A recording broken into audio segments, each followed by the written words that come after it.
Okay, picture this. You hail a cab, it pulls up to the curb, but there's no one in the driver's seat. Now, this isn't some scene out of a sci-fi movie anymore. This is a future that is literally arriving on our streets right now, with companies like Uber getting ready to launch their very first robotaxis right here in the UK. Yup, we're talking about fully autonomous, self-driving vehicles. It's a pretty amazing piece of technology, and it really promises to completely change how we get around our cities. But with all that promise comes a really big, complicated question. Is this a leap forward that we're actually ready for? So in this explainer, we're going to break it all down. The cutting-edge tech, the really strong arguments for, and of course, the major concerns against this whole driverless revolution.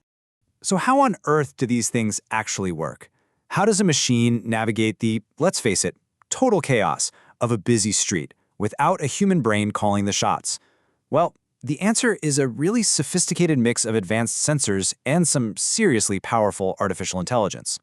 You see, instead of eyes and ears, these cars use a whole suite of things. LiDAR, which is kind of like radar but with laser light, plus a bunch of high-def cameras and sensors. All of this works together to build a constant 360-degree digital map of the world around it. All that data gets fed into an AI that's making thousands of calculations every single second. And yet, even with this incredible technology, there's a huge hurdle: trust. A recent poll found that a lot of people still feel pretty unsafe with the whole idea of handing over control to a machine. All right, to really get a grip on this debate, we have to start with the pretty compelling case for embracing this technology.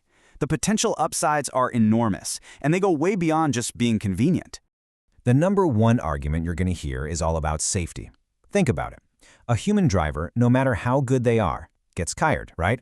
Especially on a long shift or in bad weather. They can get distracted by a text message or a noisy passenger. An AI driver, on the other hand, it never gets tired, it never gets distracted, and it keeps its focus on the road 100% of the time. The idea that we could reduce accidents caused by human error, well, that's a really powerful argument. And it's not just about safety, there's also a huge economic incentive here. The UK government thinks that this whole autonomous vehicle industry could be worth tens of billions of pounds to the economy. We're not just talking about taxi fares here. This is about pioneering brand new technology, creating thousands of high-skilled jobs in fields like engineering and data science, and really putting the country on the map as a leader in a new global market. But, of course, the road to a driverless future isn't exactly a smooth ride. For every great argument in favor, there's a pretty serious concern that we absolutely have to talk about. So let's dive into the case against the widespread adoption of robotaxis.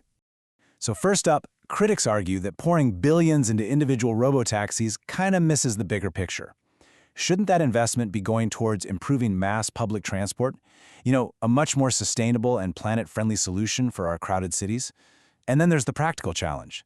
These systems might work great on wide, grid-like American highways, but the narrow, winding, and often chaotic streets of an old European city, that's a whole different level of complexity for an AI to handle safely. And that brings us to what might be the biggest, most difficult question of all: the human cost. I mean, if robotaxis become the new normal, what happens to the millions of people all over the world who drive for a living?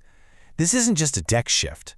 It's a massive economic disruption, and it raises some really profound questions about jobs and what we owe each other as a society, questions we just can't ignore. So, as you can see, the robotaxi debate is incredibly complex. There are no easy answers here. On one side, you've got the promise of better safety, a booming economy, and amazing technological progress. But on the other, you've got these really serious concerns about our infrastructure, about sustainability, and about the displacement of a huge number of workers. It really forces us to ask, are robotaxis the next logical step in transportation, something that will make our lives better, or are we rushing into a future without really thinking through all the consequences? The decisions we make about this kind of technology today are, without a doubt, going to shape our streets, our economy, and the very feel of our cities for generations. Thanks for joining us for this explainer.